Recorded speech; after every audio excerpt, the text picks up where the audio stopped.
10월 30일 수요일, 오늘 10% 이상 급등한 종목과 그 이유에 대해서 알아보겠습니다. 오늘 장은 오후 4시 키움증권 기준으로 코스피 지수는 0.92% 하락한 2593.79포인트로 마감했습니다. 외국인은 매도, 기관은 매수로 임한 가운데 개인은 매수로 대응했네요. 오늘 코스피 거래 대금은 8조 원입니다. 한편 코스닥 지수는 0.80% 하락한 738.19포인트로 마감했습니다. 외국인과 기관은 매도로 임한 가운데 개인은 매수로 대응했습니다. 오늘 코스닥 거래 대금은 4조 원입니다. 그럼 본격적으로 오늘의 급등 종목들을 살펴볼게요. 오늘 10% 이상 급등한 종목은 총 21종목으로 코스피에서는 5종목, 코스닥에서는 16종목이 나왔습니다. 이 중 상한가 종목은 퀀텀원, 예림당, 휴마시스 3종목이고요. 오늘 하한가 종목은 고려아연 1종목이 있었습니다. 총 21개의 급등 종목들을 한데 모아서 테마별로 묶어보니 4개 테마로 나눠볼 수 있었어요. 그 외 나머지는 개별 이슈로 오른 종목들인데요. 먼저 1번 경영권 분쟁 테마입니다. 대명 소노그룹의 지주사인 소노인터내셔널이 자사주 주가 수익, 스와프 방식으로 최대 3천억 원 규모의 자금 조달을 추진 중이라는 단독 기사가 전해졌습니다. 최근 대명 소노그룹이 티웨이 항공과 에어프레미아의 2대 주주로 올라선 가운데 대명 소노그룹이 단순히 2대 주주로 남기보다는 경영권 인수를 시도할 것으로 예상되고 있는데요. 이번 자금 조달 소식이 이러한 관측에 힘을 실어주면서 두 항공사를 두고 경영권 분쟁 가능성이 지속 부각되고 있습니다. 티웨이 항공의 최대 주주인 티웨이홀딩스와 티웨이홀딩스의 최대 주주인 예림당, 그리고 소노인터내셔널의 자회사인 대명소노시즌 등이 시장에서 주목받고 있어요. 그 밖에도 경영권 분쟁을 진행 중이라고 알려진 기업들이 강세를 보였는데요. 퀀텀원은 어제 장마감 후 경영권 분쟁 소송 공시가 올라왔습니다.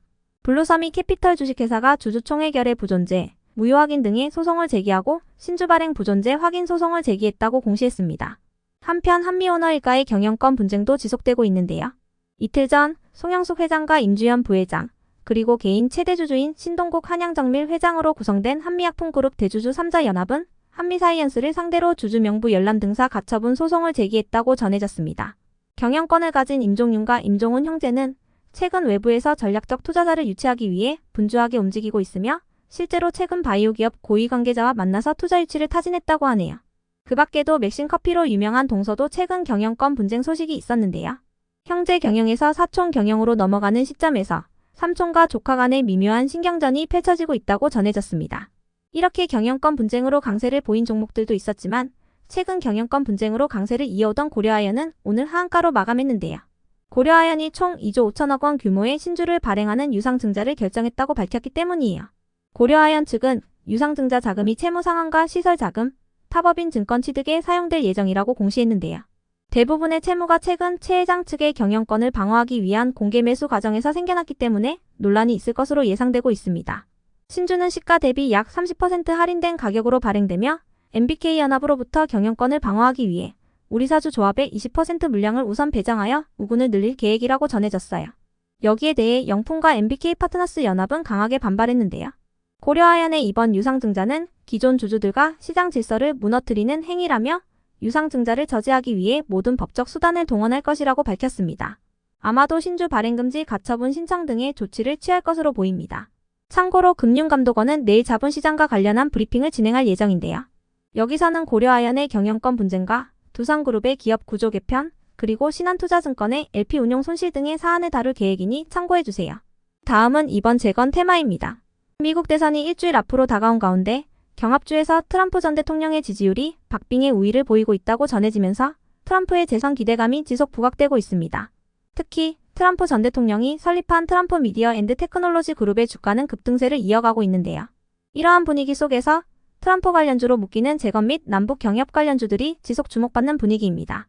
한편 최근 북한군의 러시아 파병 소식이 전해진 가운데 윤 대통령은 캐나다 총리와 전화 통화를 하며 양국 간의 안보와 방산 협력, 그리고 북한의 러시아 파병 문제에 대해 의견을 나눴는데요.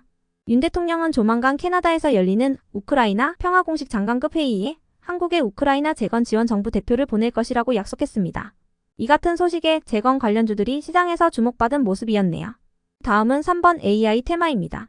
구글의 모회사인 알파벳이 어젯밤 어닝 서프라이즈 실적을 발표했습니다. 구글은 3분기 매출이 전년 동기 대비 15% 증가한 882억 7천만 달러를 기록했다고 밝혔는데요. 이는 한화로 122조 원에 달하는 금액입니다. 해당 매출은 월가의 예상치였던 863억 달러를 웃도는 수치인데요. 주당 순이익도 시장 전망치였던 1.8달러를 상회한 2.1달러를 기록했어요. 이러한 구글의 호실적은 클라우드 부문의 성장세가 두드러진 영향이 컸는데요. 순다르 피차이 구글 CEO는 이번 실적에 대해 검색과 클라우드 부문에서 AI에 대한 투자가 성과를 내고 있다고 밝혔습니다. 이 같은 호실적에 현재 프리마켓에서 알파벳의 주가는 5%의 상승세를 보이고 있습니다. 한편 일론 머스크의 AI 기업인 xAI가 수십억 달러의 투자 유치에 나설 예정이라고 전해졌는데요.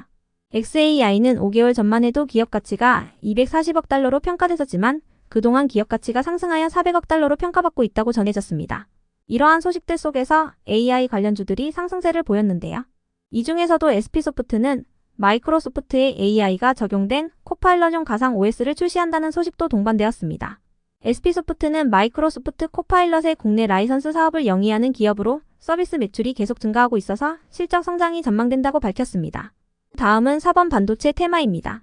구글의 호실적 발표 소식은 반도체 기업들에게도 호재로 작용됐는데요.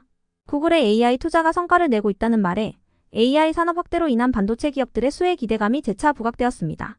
그 밖에도 주요 빅테크 기업들의 실적 발표를 앞두고 어제 미국의 주요 반도체 기업들이 상승세를 보인 점도 반도체 테마의 훈풍으로 작용된 모습이었어요. 다만 엔비디아와 함께 AI 가속기 시장을 이끌고 있는 AMD는 실적 발표 이후 현재 프리마켓에서 9% 하락하고 있는데요. AMD의 3분기 실적은 시장 예상치에 부합했지만 4분기 실적 전망이 시장의 예상치를 하회하면서 하락세를 보이고 있습니다. 일각에서는 AMD가 주춤하면서 엔비디아가 반사 수혜를 볼 가능성도 제기되고 있습니다. AMD의 3분기 매출은 전년 동기 대비 17% 증가한 68달러를 기록했으며 주당 순이익은 31% 증가한 0.9달러를 기록했으니 참고해주세요. 그 외 나머지는 개별 이슈로 오른 종목들인데요. 먼저 휴마시스가 상한가로 마감했습니다. 짐바브웨 현지 법인인 휴마시스 마인솔루션을 통해 리튬이 포함된 유망 광산 지역을 찾고 트렌치 탐사를 하고 있다고 밝혔기 때문인데요. 지난 6월 휴마시스 마인솔루션은 짐바브웨의 광업청으로부터 약 900만 평의 광업권 20개를 발급받고 해당 지역에서 탐사와 생산을 독점적으로 할 수 있는 권리를 얻었습니다. 휴마시스는 리튬 광물 확보를 위해 물리 탐사와 방사성 조사를 실시했으며 조사 결과 리튬이 포함된 페그마타이트 광상 유망 지역을 특정했다고 하는데요. 현재 20개의 광구에서 약 6,000m 길이의 트렌치 탐사를 진행 중이며 앞으로는 조사 결과를 분석하여 다이아몬드 드릴링 탐사를 진행할 계획이라고 하네요. 해당 소식에 휴마시스가 기대감을 잇고 상한가로 마감했습니다. 이어서 네이처셀은 최근 FDA로부터 중증 퇴행성관절염 줄기세포 치료제인 조인트스템의 첨단 재생 의료 치료제 지정을 받았다고 밝힌 바 있는데요. 해당 소식이 지속 호재로 작용되며 강세를 이어갔습니다. 이와 관련하여 네이처셀의 관계자는 개발을 가속화하여 전 세계 무릎, 퇴행성관절염 환자를 치료하는 시대를 앞당길 수 있도록 하겠다고 밝혔습니다. 그 밖에도 유안타증권에서 2025년에도 K뷰티의 성장세는 이어질 것이라고 분석하면서 일부 화장품 기업들이 상승했으니 참고해주세요. 다음으로 T사이언티픽을 비롯한 비트코인 관련주들이 상승했습니다. 미국 대선이 임박한 가운데 비트코인 가격이 73,000달러 선을 돌파하는 등 역대 최고가에 근접했기 때문인데요. 이 같은 비트코인 가격의 상승은 새로운 미국 정부에서는 보다 우호적인 가상화폐 정책 기조가 마련될 것이라는 기대감 때문이라고 해석되고 있습니다. 트럼프 전 대통령은 그동안 가상화폐에 우호적인 입장을 밝혀왔고 해리스 부통령도 가상화폐 업계에 대한 제도를 마련하겠다고 밝히는 등 바이든 정부와 차별화를 보이고 있습니다.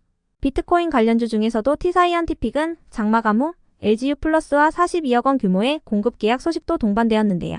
이번 계약 규모는 T사이언티픽의 최근 매출액 대비 15%에 해당하는 금액이라고 전해졌습니다. 이어서 진원생명과학은 미국 소재 바이오 기업과 37억 원 규모의 공급 계약을 체결했다고 밝히면서 상승했습니다. 이번 계약 규모는 진원생명과학의 최근 매출액 대비 9%에 해당하는 금액입니다.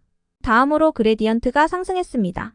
미국의 AI 기반 신약 개발 스타트업인 아이엠빅 테라퓨틱스가 새로운 신약 개발 모델인 인챈트를 공개하며 주목받고 있다고 전해졌기 때문인데요.